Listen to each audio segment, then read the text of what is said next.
Welcome to Forging Hearts. We're excited to have John Good joining us today. He's a financial advisor that we're just really looking forward to tapping into some of his wisdom, as well as to hear how he relates finances with responsibility as a father, as a man, and just a man seeking God's heart. Mm-hmm. Yeah, it should be a fun conversation today. Yeah, I'm really looking forward to it. Good. And Nick, I know we've been starting here with some dad jokes or dad riddles, maybe just some things to think about. It's probably the single thing I look forward to most. You know, when I have the opportunity to get some feedback from people that have listened to our podcast, and I always cringe when they say, "We listen to your dad jokes," and I'm always, what do they think?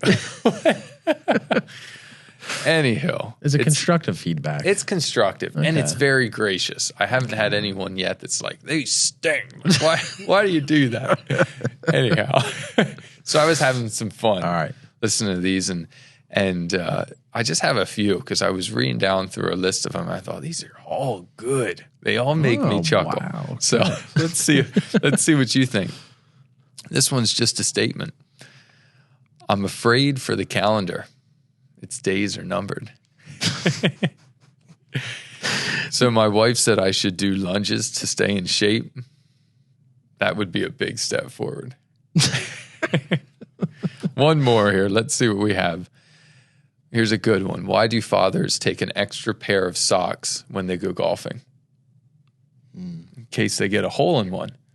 Oh, so may I ask, do you have like some sort of resource or even a subscription that you've subscribed to that has dad jokes? Because you are constantly in a supply of them. I try to keep a fresh one or two here or there. Just my life, I don't know if that's the right way of saying if my life is a bit of a dad joke, but I like to have fun with it. Well, every good dad joke I know starts with, well, I'm a dad of 4 boys and...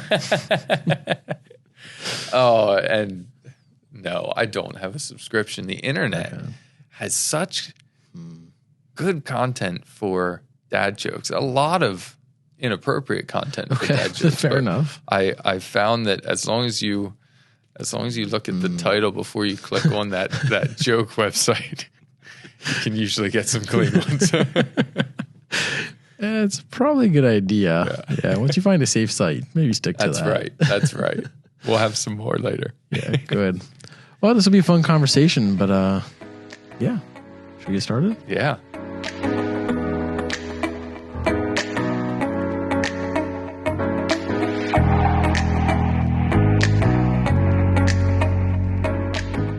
Well, excited to have John Good joining us today. So John is a husband, a father of 3 boys, if I'm not mistaken. You're correct. A co-owner of Blue Chip Financial with your father. A great guy, just so happens to be a part of our Sunday school class, a Sunday school class I'm a part of. And just been so excited to have you on, John. So welcome. It is good to be here. Awesome. Well, give us a little bit of background about how you arrived at your career, what Blue Chip does. Just give us the stuff, the meat. Yeah. Well, when I think about where it all began, that goes back a pretty far ways, and I don't know how much time we have, but try us out. Yeah, right. But my interest in finances really started as a boy in elementary school, and a father who kind of just took the time to explain a little bit about how money works and just kind of those basic things. And early on I had a savings account, and he would meet with me monthly and put the deposit in, and I'd see this thing grow. That was somewhat abstract, and it became more and more real as time went on. But I was always fascinated with that idea of setting aside and just seeing it kind of grow. Sure. And so through the years, getting out of, end of high school and trying to figure out what I wanted to do, there was 2 things that I was really passionate about, and that was, God's word and also business to a degree. And so I was trying to determine what route to go, and ended up finding myself at Philadelphia Biblical University, which is now Cairn. Okay. And so that was kind of the perfect place at that time. Like LBC didn't have a business program, and so I could go there and study both the Bible and business. And so that was kind of continually in that same time frame. I had a job at a bank, and that was my summer job, and so I was sort of around that. And then looking towards the end of college, I was trying to discern which way to go, and it was kind of interesting. I had two internships, one at my church with the youth group, and then one at this local financial advising firm in Lancaster. Okay. And so kept on theme then. Yeah. Okay. Yeah. They're both, and I kind of laugh because to me, I don't separate like ministry in any way. I really don't. And so like even doing both of those like kind of simultaneously, it's like there's purpose in everything and importance. And so, I was very much actively doing both. That's cool. And so kind of leading up to that, it was a decision the church actually needed a youth pastor, so that was an opportunity possibly. Okay. And I got offered a job at this firm, and ended up through prayerful consideration choosing to go into financial planning. Mm-hmm. And my joke is, because I was at kind of the peak of the Great Recession, and a lot. It wasn't an ideal time, really. And a lot of my friends couldn't find jobs. It was actually kind of a scary time, and so it's sort of, I don't know if the word is inappropriate, but I think about, I kind of joke that I chose not to go after money, and I went into financial planning. Yeah. Because at the time, pursuing the youth pastor role would have paid more than the actual financial planning, because it was just that tough at that time. Yeah. But I really felt the Lord calling me into that. And so I was there for about 4 years, and then through a lot of things I can only explain as God opening doors and making it happen, and talks with my father, who had been retired for about a year, I was kind of saying, I'm feeling like maybe this is something we need to pursue and do together. And so you were going to your my dad, yeah. Okay. Yeah. Okay. And he was kind of like, I don't know, Yeah. But it's kind of like, it's a long story of how my father and I worked together pretty much my whole life. We work really well together, totally different set of skills. Mm. And I really felt like, him and I, this is what we, I felt sort of both of us. Yeah. And he prayed about it too. And we just felt like we had clear direction. Even the name, we came up with that name of our company independently, like just a whole bunch of things of like affirmation of what God was doing, and just a strong desire to help people. And no matter like different stages of life, and make the complexities of financial, all those different types of investments that are out there, making it clear. And so we started that now about 10 years ago. Okay. Working on our 10th year, and that blows my mind too. That's congratulations. Thank 10 you. years is no small thing. Yeah. That's very cool. There's a pretty common theme here. Tanner, you work with your father-in-law. Yep. You work with John, you work with your father, and I work with my father. So I'm sure there's a couple lessons in there, but one thing people always ask is, so you work with your dad? Mm-hmm, I do. And they're always like, I could never do that. Yeah. And I'm thinking, man, that's kind of sad. Like, you can't work alongside your own parent. I mean, I understand there's differences that come up. Right, but clearly now for 10 years, you guys have been making a relationship work. Yeah, absolutely. I get the same thing, and I always think it's funny. Like, I could never, and then a pause. But I love him. I was like, well, that's good. I didn't think necessarily that, but it's just an appreciation for different wisdom and knowledge that he brings too from experience, and there's any type of situation has dynamics that you need to work through. But I've been blessed that it's easy. It doesn't feel like it's just been such a blessing. That's cool.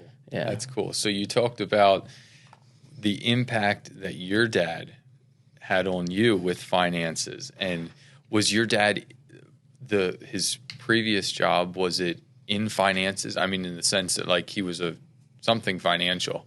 Yeah. So I don't know how familiar you guys are of like sort of my family history, but so I come from like a long line of entrepreneurs and different things. But one of the things for 5 generations was making potato chips. So Goods potato chips. That's my family, that family line. And so there's 2. We're related to the other ones, the red ones, the red we Goods. won't talk about. Yeah. Well, won't talk about that. They're relative. It's all good. Now it's under one roof. It's under one roof. I was thinking. Yeah. Cool. So my dad, like the story of his history is he started in the banking industry, and he was part of a program. They used to have, it was Blue Ball National Bank is what that was called. Different things have changed since then, but they had a leadership program, which I thought was really cool. So even when he was in high school, he was going through that program. Oh, wow. And followed through that pathway, got into commercial lending, and he was sort of that trajectory was in the banking industry. Okay. And then through just his father and this opportunity arose of he's saying, what do I do with the potato chip business? And so that brought my dad back into the family business, and he made potato chips for 21 years while still being tied to the banking industry, serving on board directors and things. And from there, he actually, when the business sold, he retired for a brief period of time and was helping his mother-in-law, my grandma, with her finances. And I don't know how else to describe it, just very natural ability to understand those things, a lot of that. And he was going to a meeting with her advisor, and they said, wow, you know all this stuff. Do you want a job? And so that's how my father got hired. And then from there, of course, you have to do all the securities licensing and things like that. And that was the career path switch for him. And that would have been in actually 2008. And before everything happened. Collapsed. It was looking really good, really promising. Right, yeah. So what have you carried on some of these things that your dad has taught, or the examples that your dad led? Now, maybe I forget the age of your children, if they're at that. What's that called when you give them an allowance?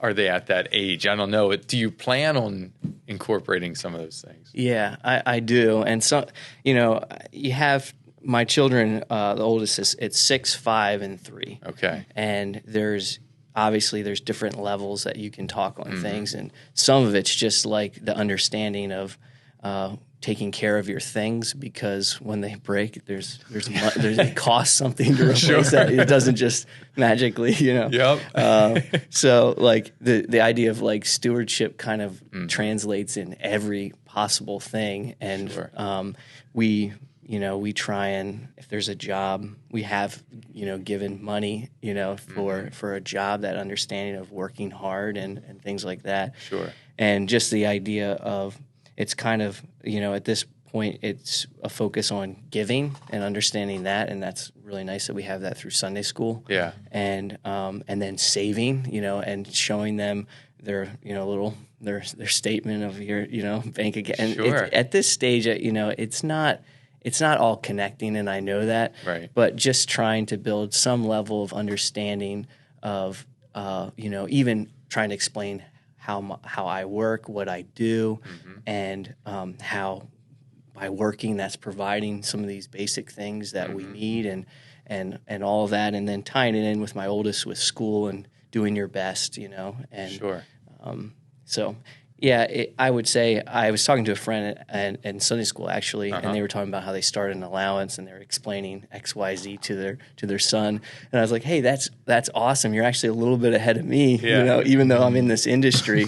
I'm talking at very basic and, at sometimes just broad strokes on these things. Yeah, that's cool. As I think about, so my oldest is 5, turning 6 soon, and doesn't have a whole lot of relationship with money other than he's lost some teeth. And so, Daddy, am I going to get another $1 when my tooth falls out? Well, that was maybe a one-time thing, maybe not. We haven't really decided on that yet. But it's interesting. It's the as they're learning that connection, what that's like, and then what's my responsibility as a father to teach that. right? And right. because Yeah. I'm amazed how financial wisdom, even basic financial principles, if someone isn't taught that at home, the world doesn't do a good job of teaching that. Like it's a poor job of teaching that. Yeah. And how we've seen that just it doesn't work out. Even if you work hard, if you don't have some of those basic financial principles, you're in a tough spot and real easy. Yeah. I've talked to a lot of different dads about this exact subject here, especially on the whole financial side and what they teach their kids. And so I talked to a bunch of dads recently who would have had like high school graduates and what they're doing. And some of them I thought were pretty remarkable. Some of the different strategies, I'll give one example real quick. And one of them was a dad had collected since like age 15 or 16, a monthly like rent kind of thing. Okay. But what we ended up doing is like keeping it to the side and never touched it. And like when he moved out, then he decided to give it back in one lump sum. And he had not told him this out ahead of time. Yeah. And it wasn't an expensive rent by any means. It was like $100. Yeah. But, since they started working, hey, I want you to pay rent. I want you to understand that stuff costs something. Right. And so by the time, I think he was like 18 or 19 when he ended up moving out and got one big lump sum of everything he had paid up before that. And I thought, wow, you know what? That's going to stay. That stuck with me personally. And that's going to stick with him too. Like, okay, you know what? Dad don't need your money. Mom and dad don't need your money. However, you need to understand that this will cost a little bit of something. Yeah. Sure. Yeah. Yeah. For sure. Yeah, that's an interesting idea. I never thought of that. That's the first time I heard of that. It's the first time I heard of it, and I was like, wow, that's really unique. I could almost take something away from that. Yeah. Yeah. So, John, with your line of work, what would you say is the average age of person that you work with? Yeah. So, the average age of somebody that I work with is like 55. Okay. Now, I find it that, obviously just by my age, I have a lot of people like in my age group as well. Mm-hmm. But most of our, and like, kind of like I said before, like when we started the business, it was really important that we could help people no matter what stage of life they were in. Mm-hmm. There's a lot of places out there that require certain amount of assets to work with, or something like that. Sure. And so that kind of excludes a lot of those people that want to make good decisions that are starting out. So we do have a lot of clients that are younger, but most of our clients kind of fall in the age of 55 to 65. Okay. And that's a lot to do with just that's oftentimes a stage of life where kids are out of the house. Mm-hmm. You start shifting gears a little bit to what does retirement look like? Am I planning well for retirement when I'm no longer going to be working that income? How do I prepare well and be able to, continue providing for the things I need throughout retirement? So that's sort of oftentimes that shifting pattern, and that's who we work with. Okay. Yeah. So as you meet with these young families, is there a common challenge that you're seeing these young families face? Well, I think when we're all here very much in the same stage of life, and there's a lot going on, and so it's there. You can get distracted with so many different things, and finances is certainly one of those things that can take the back burner. And I think I don't know if there's necessarily one thing. A lot of the people that I have the privilege to work with are already kind of making good decisions. Okay. So they're not. It's not like I'm sitting down doing budgeting and things like that. Sure. But I think when we're in this stage of, and there's our providing for our children and our families, it takes money to do all of those things, and it can feel like how do I make wise decisions for the future? And so some of the pitfalls that can easily happen is just not thinking about the future as much as we should, and just that idea that if we do think about it, and even if you set just a little bit aside, it has a huge impact when you're talking decades, and that idea of compounding, interest and growth. And there's like that quote of Albert Einstein, and compounding interest is I think the eighth wonder of the world. Oh, sure. And if you understand it, it pays you, and if you don't, you pay it. Yeah. Wow. And sure. Yeah. So that idea of like giving thought, in our culture, and there can be a tendency to continue to leverage, just there's things that we need like a home and there's a mortgage or just that, but the things of like, well, I want this and that, and I want to expand this, and then you have a large line of credit, or you have, all these vehicle payments, things that kind of start squeezing even more, and then that can affect that saving for the future. It affects maybe the generous heart of giving, and then I guess the other thing would just be along those same lines of not giving thought is just not knowing where your money's going, and is it going to the places that I really want it to go, and so just kind of giving some thought to that. I don't know that there's this thing with budgeting where it's a good thing to know where your money's going. It is. It's a wonderful thing, but it can also lend itself. There's some things as a believer that you got to be really aware of. That it's like, does it become obsessive where you're thinking about money all the time? Does it give you a sense of pride because you're so frugal and you've stockpiled this money? Sure. Or does it make you feel guilty because I bought that bag of chips, I'll just say, where I didn't need that, and you start to obsess over it. Or it's similar to like food and eating. A healthy diet is a good thing, a wonderful thing. If we obsess over it, if we start counting calories, we start to have our mindset shift. And so I think when we kind of started talking before we went on air about we are centered in Christ here. Everything that we want to talk about is centered in Christ. And so starting at the very nature of all that we have is the Lord's, that is where it changes everything, where we freely give because the Lord gave to us, where we do desire to be wise and stewards and prepare for times of where it might be leaner. And also, just this idea that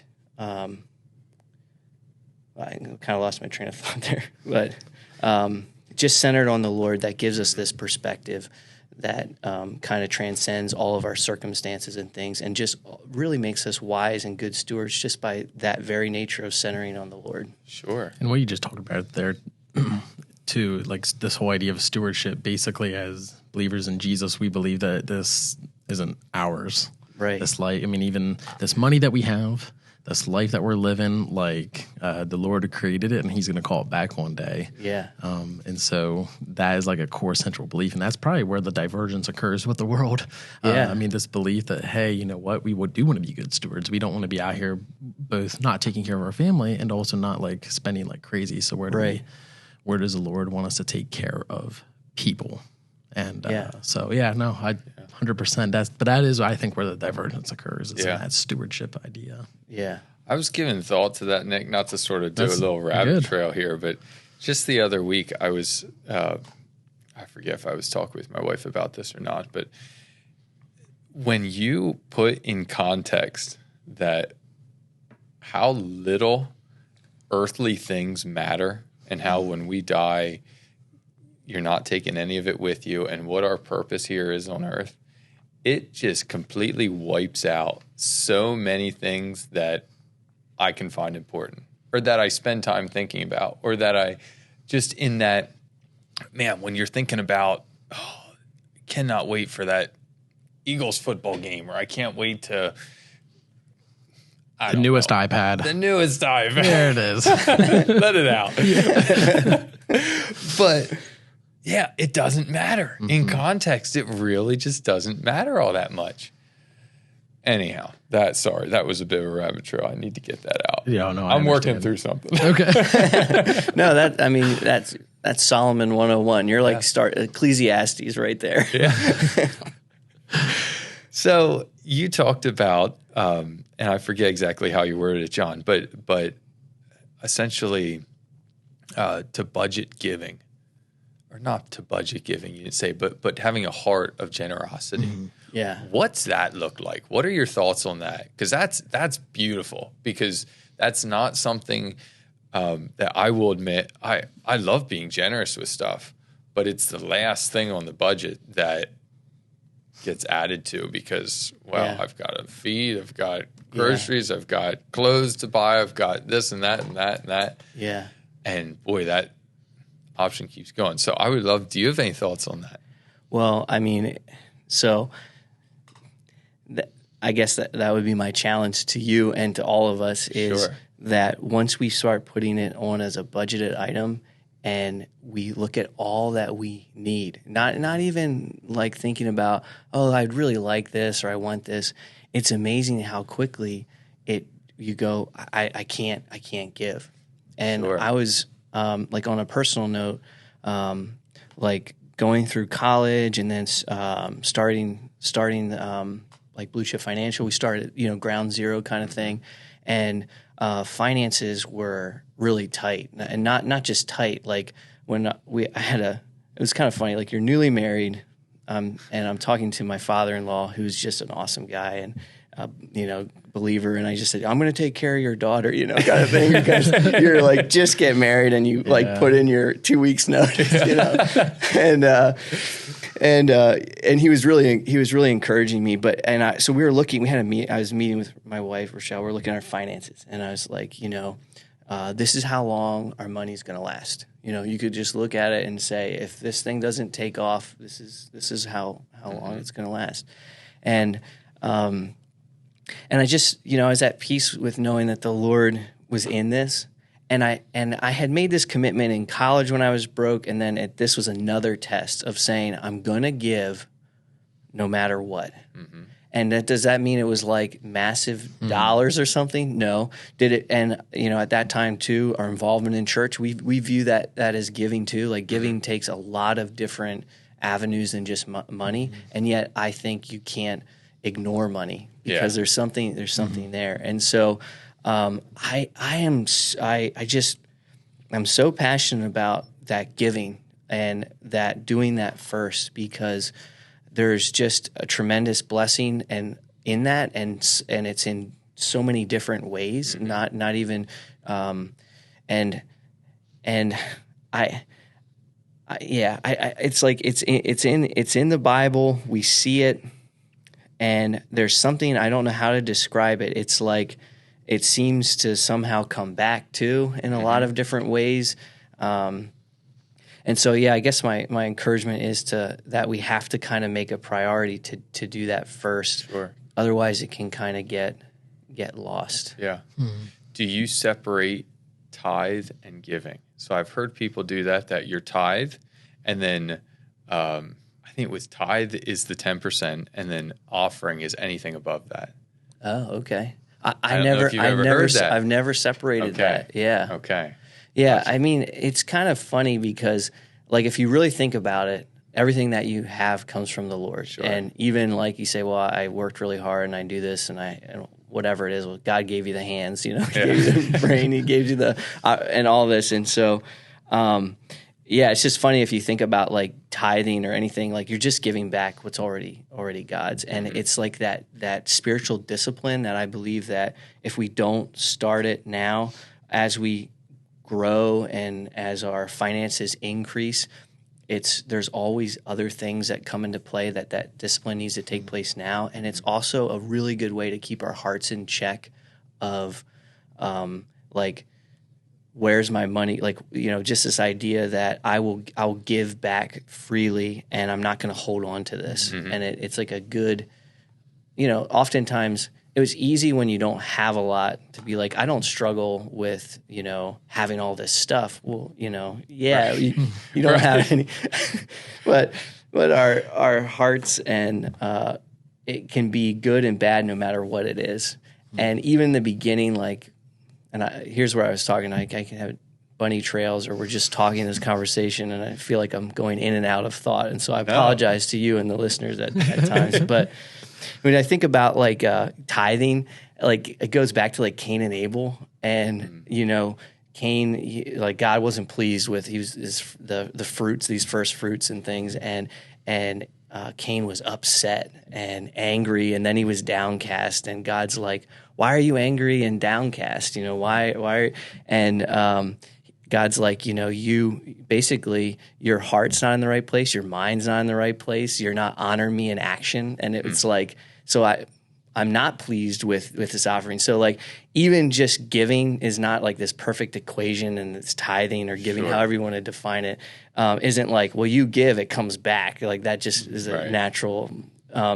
And God's not just magically pleased with you either because you've tithed your 10%. And so it does come back to like our heart and our mind and our actions, you know, in the Lord that is pleasing. Yeah. You even talked about, so the word tithe, I mean, it comes on a little bit later in the story, and I mean, still in the story of Exodus, actually, if I remember correctly, or Leviticus, one of those. It comes around pretty early. Yeah. But it literally means 10th, right? I mean, so that's where we get that 10% from. But at the same point, too, if the 10% is what matters, then Jesus wouldn't later talk about how the poor old lady who gave that tiny little bit was more than the bags of money that people brought in the door to the temple. Right. Like he like to your point there of just that heart posture, he's like, she gave much more than there's anybody else, even though the financial she did not.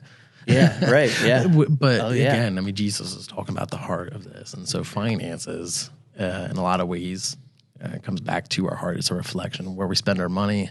Yeah. Probably there our heart is too. So if we're giving out of that, like you talked about starting the company, I can very much relate to that. And so there's not enough money to go around. Okay, well, I don't know. Maybe I should skip tithes. Maybe I should skip my offering this week. I mean, that certainly comes around quite a bit, the idea anyways.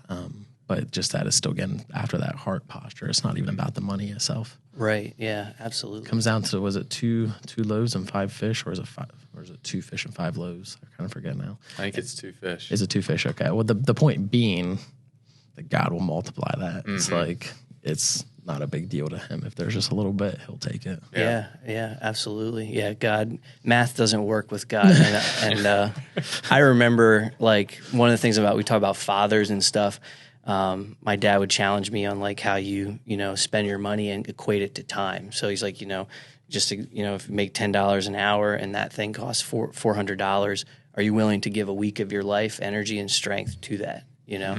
And sometimes I'd be like, oh yeah, I'd work a month, Dad. And the next time, like, no, you're right, Yeah. But like, yeah, it's just, and also circling back to this idea of that tithing is like, there's a pitfall too of if we say we give 10% back to God, that's God's, and then I can just do whatever I want with the rest. And obviously that's not what God desires. It's all his. And so, that heart posture. Yeah. Yeah. That's awesome. So as a father, such as yourself, a man, what is our responsibility with financial leadership? Yeah. And within the family, I guess maybe that would be within the context of family. Right. Well, what I've found, like just with meeting with a lot of people, is that one spouse is oftentimes more interested in financial matters than another. Mm-hmm. And I don't think that that's like the man has to be the absolute expert on all things money. Mm-hmm. But I do think that we are called into that spiritual covering as men in the house, that to talk about the spiritual side of things, and to have those conversations of, if we know that, for the love of money is the root of all kinds of evil, and Proverbs is like a perfect book to read. It's a wisdom book of all these different things related to money, and so like sort of sharing like the perspective and the New Testament, talking about giving, cheerful giver, and like all these things. So it's like I was looking up one time about how many times like money is mentioned in the Bible. Do you guys have any idea? I know it's a lot. Yeah. Even in the New Testament, it's a lot. Yeah. Oh, yeah. It's not just the old and new. Any idea, Tanner? You like statistics. I do like statistics. You're looking for a number. Well, yeah. Give me the number on the verses. Yeah. So if last time I've counted. Yeah, right. I think I stopped somewhere around like 376. 376 okay, yeah. times. Well, that was probably not the whole Bible. Sorry, I did stop part of the way through. So it's like it's 2,350 or something, something like that. Yeah. Is it not the number one topic in the Bible? It's like number 2 or something like that. It's I think. there. Yeah. Wow. So that was like my one. I was talking to my wife about coming on here, and my one joke was like, I'm going to say that, and then just say for this time, I think we'll just read each one of those. And she didn't think it was as funny as I did, and that's okay. But there's just so much, and so that goes back to knowing our Bible as men and that spiritual guidance, and like and like sometimes you can even be there. Like I kind of talk about like these pitfalls because there's a lot of things that are good. Like in Proverbs, it talks about like the wise man who stores up his food and his olive oil, I think it says, and the fool just gulps it down. And like, we're a little bit removed from agriculture than what maybe some of our, generations ago were, but just the idea you plant, and you tend to it, it grows, you harvest it, and then you can't be planting and growing things in the dead of winter. So you're going to figure out ways to store, and that's wise. And yet there's other examples in the Bible where you want to store up, or I'm going to build bigger greenhouses, or all these things where it shifts. And so it's like, when we can be prudent and wise in teaching our kids to save, but also prudent and wise to tell them, like, this isn't your hope, this isn't your security. Sure.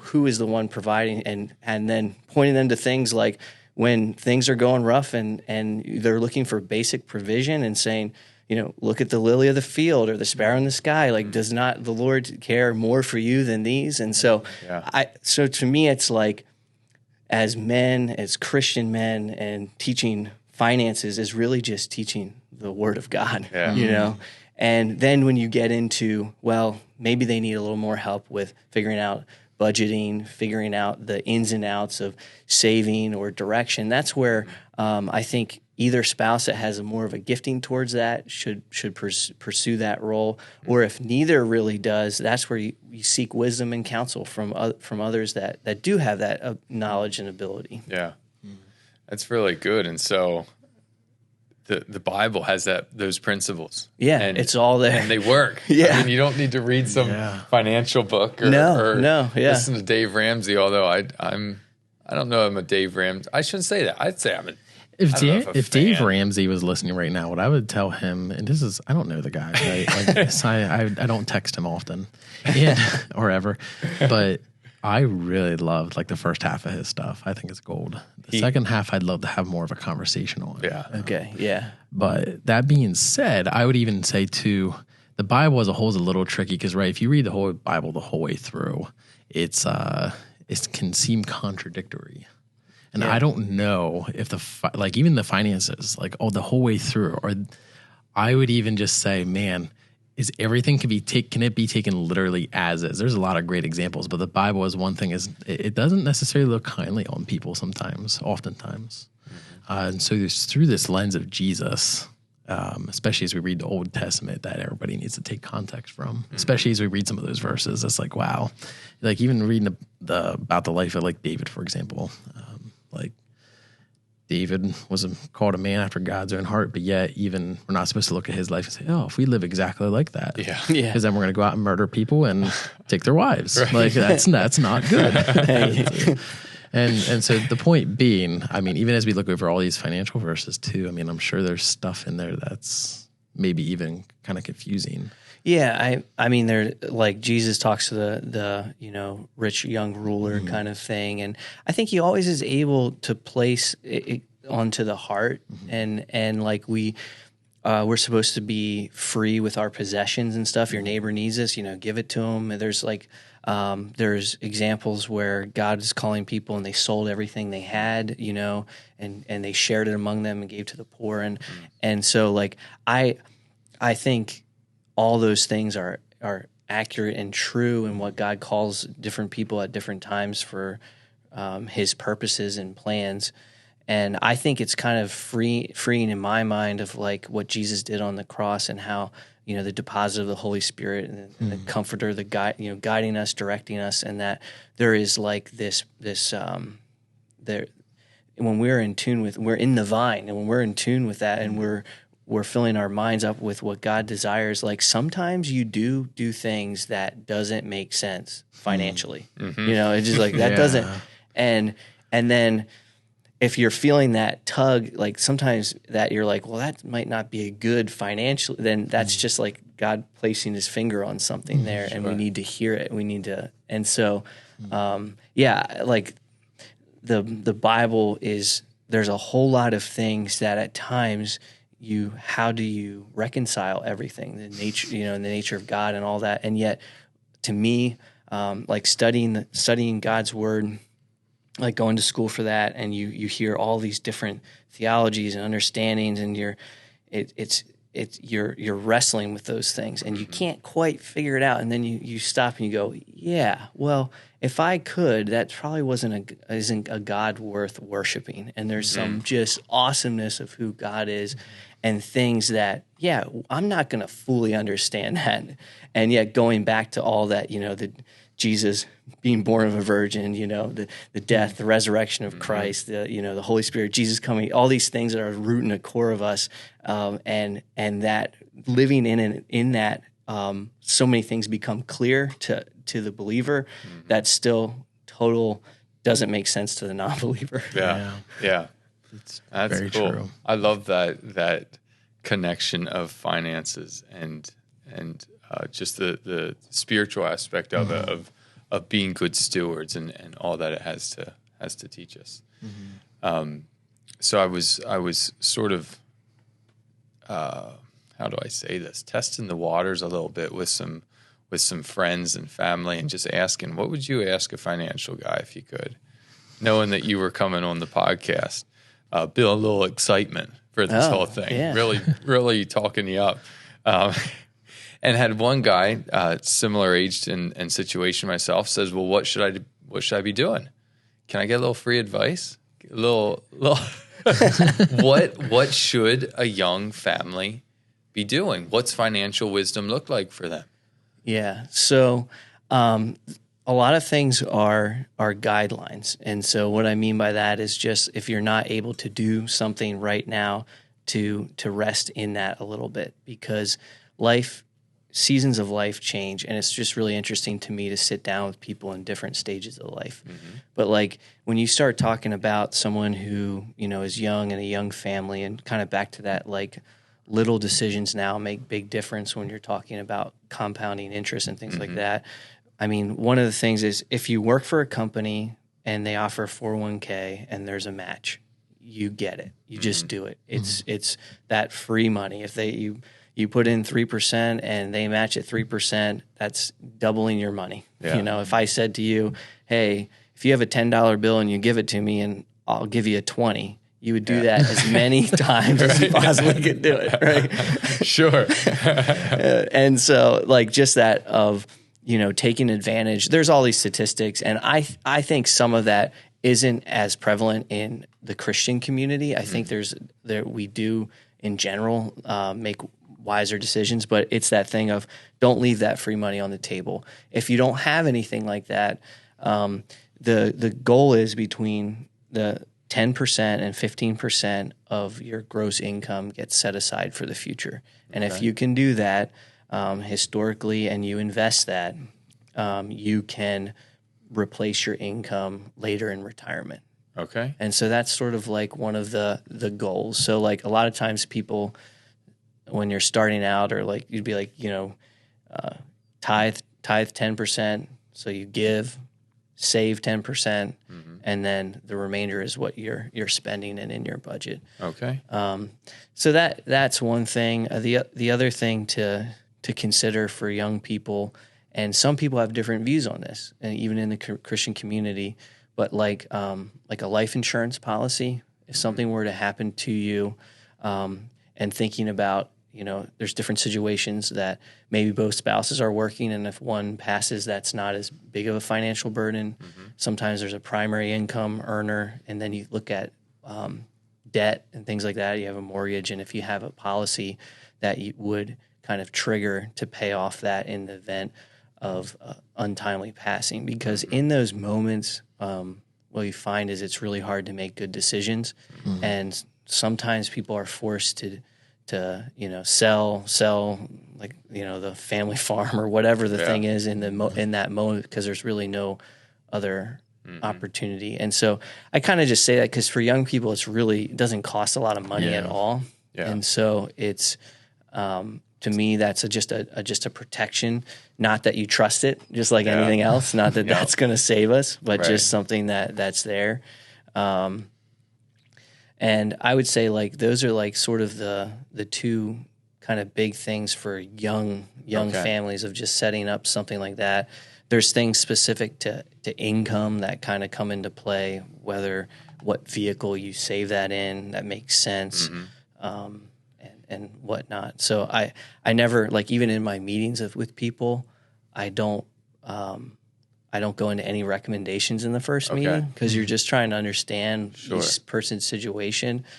But that would be just like very, very broad ideas of like, setting aside that 10 to 15% for the future. And then with young families and things like that, term life insurance has a place, and it's not an expensive thing to get.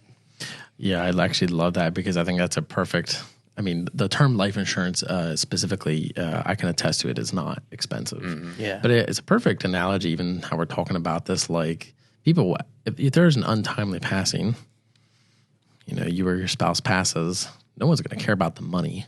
Right. However, money will still come to find you, and so having that life insurance, I think it just proves a good point. Like, in the grand scheme of things, it's not that important, but it affects us while we're here big time. I mean, to all of a sudden leave your family behind and they don't really have a way to pay or replace your income, like that's just a way to, I'm not here, but at least you don't have to worry about maybe this for a little while anyways. Right. Yeah.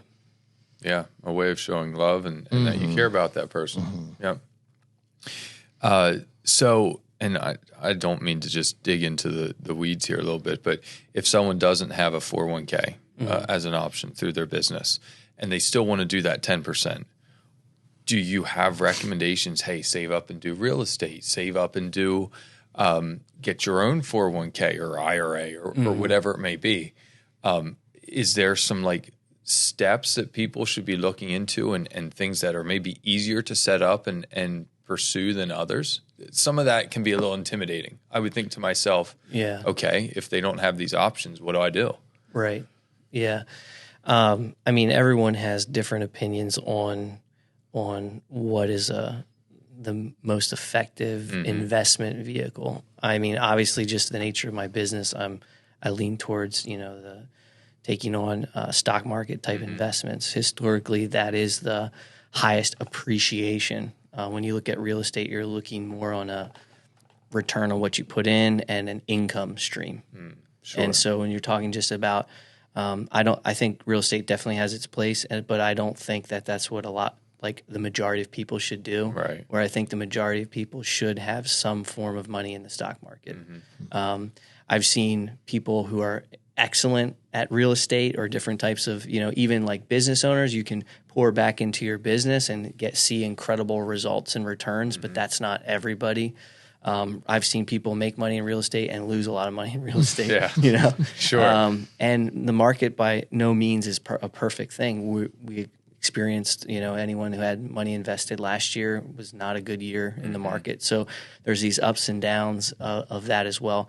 But I to answer your question, it depends on income, but I'm a huge fan of Roth IRAs that you don't get a tax break on the money going in. But the question I always ask to somebody is, do you think taxes are going to go down or up in your lifetime? Yeah. And most times, especially a younger person, is kind of like, well, I don't really see it not going up. We have all these programs and things. And so it's like, or to the farmer, it's like, do you want to pay tax on the seed or the harvest? And so right now we are in historically low tax brackets. And so, again, it has to do with income. If you have really high income, then you can actually be excluded from participating in a Roth. So the government does limit, and then they limit how much you can put into it a year. So they do recognize those tax benefits. So to me, I'm a huge fan of that. And so for somebody who's saying, I don't know what to do, I don't have anything through work, setting up a Roth IRA is just the sort of the registration. That's how the IRS views it for taxes. The money goes in. It doesn't reduce your taxable income, but then it can continue to grow over those decades. And later, at age 59 and a half, that's the government, they use a half, you could technically withdraw it all and pay zero tax. And that's a really awesome thing. Roth IRAs also do allow you to withdraw what you put in it after the first 5 years. Okay.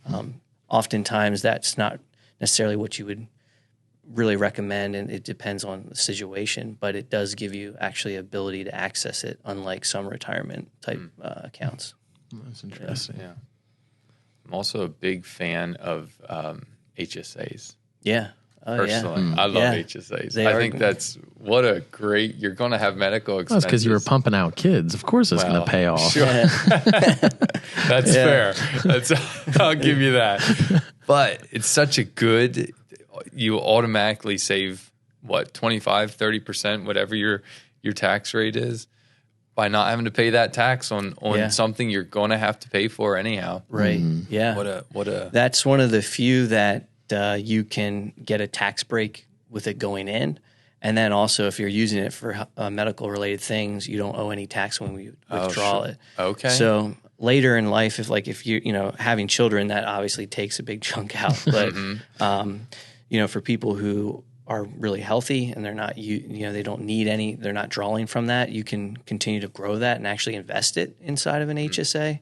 And so it can become a growing piece that aids in your retirement planning too. And then there's some rules of what you could do post age 65, and it's definitely a unique.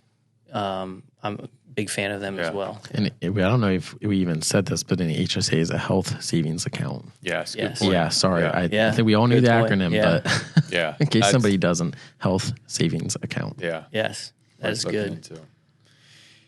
Yeah. Do you have anything, Nick? No, I'm learning. So Yeah. keep going. It's good stuff. Do you have anything that you'd like to that we haven't touched on that you'd like to share?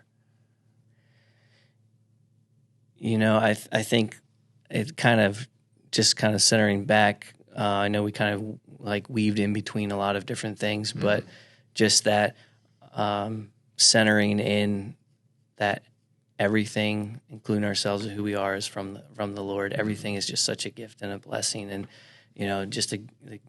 our salvation in Jesus is just an incredible free gift, and how being centered in that just gives the lens to look at everything else that we do. And so we have this free gift. We have this like nothing that we did or have done, and that's like incredible.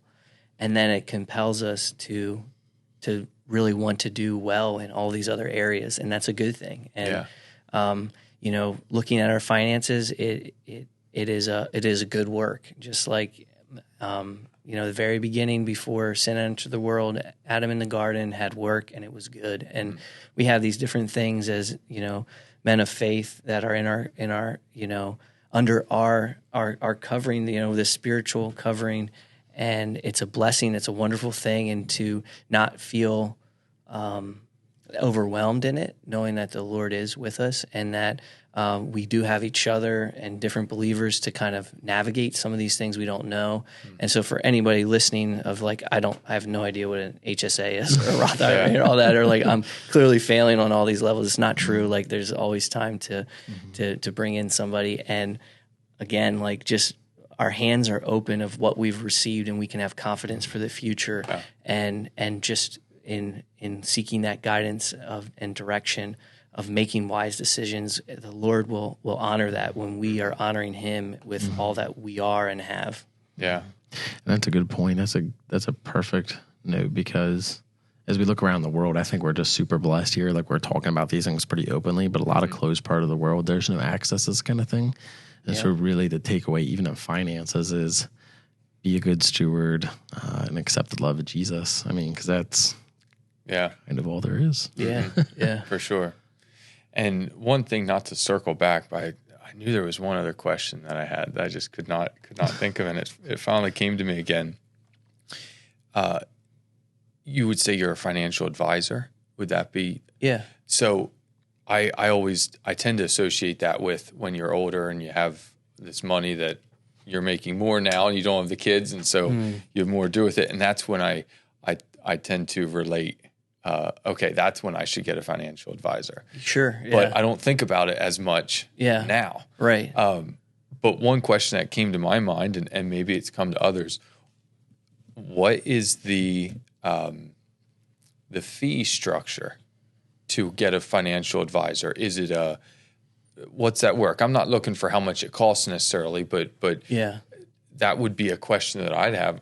Is I would just assume, well, that just takes a lot. You got to have a lot of money to do that. But I can understand the benefit in having someone that this is what they do. Right. This is going to a counselor for money. I mean, it's a good idea. Yeah. Well, like, just to back up to encourage you is, like, there's different stages of life, and when you're in this accumulation phase, say, where you're setting aside, there's a guy named Jack Bogle. He started Vanguard, and he's focused on low cost and investing. And he said what everyone needs to do is just put money in it, not open any statement, just forget about it. And then when you get closer to retirement, open it up. You'll be amazed at what it grew to instead of stressing out over this and that. And so it's still the key of setting something aside. Right. But it's sort of a cop-out because everything is related to how much the investment is. Okay. Right? So there's different structures. So some planners would say I'm fee only. Okay, I'm fee based only, and so some might charge like a monthly, like a flat dollar amount to help get you started and things like that. Some of the fee means like a percentage of assets that they're managing. Okay, and then there's commission where they would charge potentially just like a one-time fee to set up the account. Okay, and so when we started our business, it was like very much wanted to keep all those options open because sometimes a commission is the lowest cost, sometimes fee-based is the lowest cost, sometimes it depends what we're trying to accomplish. So the more actively managed of adjusting and making changes and at our firm would be like fee-based. Or the more like I have this one-time investment I want to set and forget it, that might be like a one-time commission thing. But I always say, like, when you're looking at investments, there's the statistic out there is that 50% of like a mutual fund, which is like they pick stocks, doesn't outperform the benchmark. A benchmark would just be like the S&P 500 or something, NASDAQ, something like that. And S&P 500, just use that as an example, is 500 of like the biggest, best companies in the U.S. And so you buy an index and you have a piece of all of those companies. If you buy a mutual fund, you have maybe 100 of the 500. And they're saying based on their earnings or based on their debt to asset ratio or their dividend payment, all these different factors, we chose these and we don't really like these other ones. So the statistic is that 50% of those ones that are actually picking those stocks don't outperform the average. So just buy the average. And that's what Vanguard built their whole business on. Okay. On the reverse side of that is there's 50% that consistently beat the average. And then out of that, there's a smaller percentage, so the 50% beat it, and out of that, there's a smaller percentage that consistently beat it. So that's where like somebody like myself is looking to how do we add value that way that it more than pays for the fee or whatever that we're doing. And so that's kind of what we're kind of passionate about. Like as believers, like I think sometimes we have a tendency not to talk about return, but I think that's part of it too. Like we want to have good return. I kind of joke with, I haven't said this to any client or anything, but my dad and I have like, I go to the accountant for his advice, and at the best case scenario, he saves me a little on tax, but I'm actually paying him to then pay more tax. I'm just like, I just feel like I'm just paying here and there. And it's not very fun. I said with what we're trying to do is like, even if we just navigated all of these big life things that are happening in someone's life and say we just matched the average, like we gave basically free advice to that person. And then how much more incredible is when we can actually do better than that average so that we provided good advice. We've helped people navigate these different life life situations and even help the bottom line. So that's always the goal. Yeah. And yeah. Okay. So your role is not just giving counsel, but it's also to then administer that, doing that. Yeah. So like, we're monitoring funds and things like that, and we're watching the market, and we have the fancy charts on our screen and all of that. And we're not, that biblical principle of like not getting rich quick and that kind of thing. And so we're not like buying and selling like all the time. It's not like that in any way. It's just looking at what's happening and making a decision based on that, not knowing the future, trusting the Lord for the future. Like in 2020, for example, interest rates, the Federal Reserve was cutting interest rates, and the interest rates were really low. And my dad and I were like looking at this and we're saying, I don't think interest rates can go any lower. So what we did with some of our accounts is we started investing in short-term bonds. And that's kind of what it sounds like is you buy typically a bond, just say you buy it for $100, it pays you an interest rate. And at the end of the term, agreed upon term, you get your $100 back. So you kind of agree to get paid that interest for that time frame. So by investing in short-term bonds, those bonds are maturing quickly, and the expectation is that rates start going up, and as your bonds mature, you're benefiting from those higher rates. And so that was of a benefit for last year, where the Fed raised rates 7 times, which was crazy. And even so, like it was still. That was the worst bond market in history. It was just anyway. That's a whole other talk. We could talk about the market and the Federal Reserve. But all I have to say is, so for our role, when we're talking about when we say an actively managed account or a fee-based account, that is something that we are making adjustments to more regularly. Okay. Yeah. Gotcha. Cool. I just don't have a whole lot of exposure to. Yeah. I know the world's there. I know it's a good thing. I just don't have much exposure. So I appreciate that answer to the question. And it makes sense that it's not just a one answer. Oh, well, it's a set charge or even a way of doing that. Yeah, well, if you don't mind, just have a couple more questions, and they're lightning round questions. Okay. So it's very light. It's first thing that comes to your mind. Just let us know what that answer is, right? What's your favorite thing or don't overthink it. Don't overthink it. I'm already overthinking it. Okay. Well, try me out on this one. So, tacos or sausage sandwiches? Tacos. Tacos. I love both of those. Okay. That was tough, right off the cup. Right? I started with the tough one. Yeah. Biking or kayaking?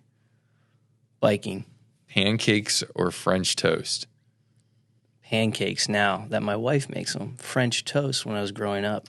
Okay. Yeah, my dad made really good French toast. Okay. Rochelle makes incredible pancakes. Wow. Yeah, you can change. You can change.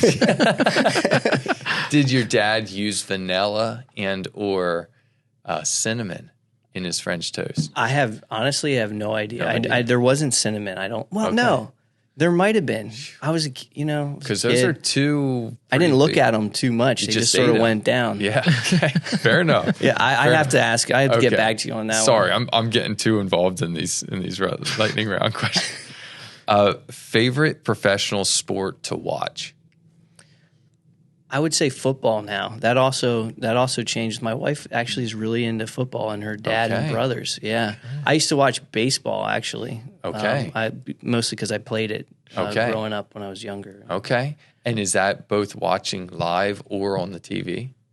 So I never went to a football game until I think it was 2 years ago. My father-in-law, it was sort of like I got invited along with my brother-in-law. Let's bring John along. And, yeah, exactly. I guess we ought to. We really should. We should. So, yeah, exactly.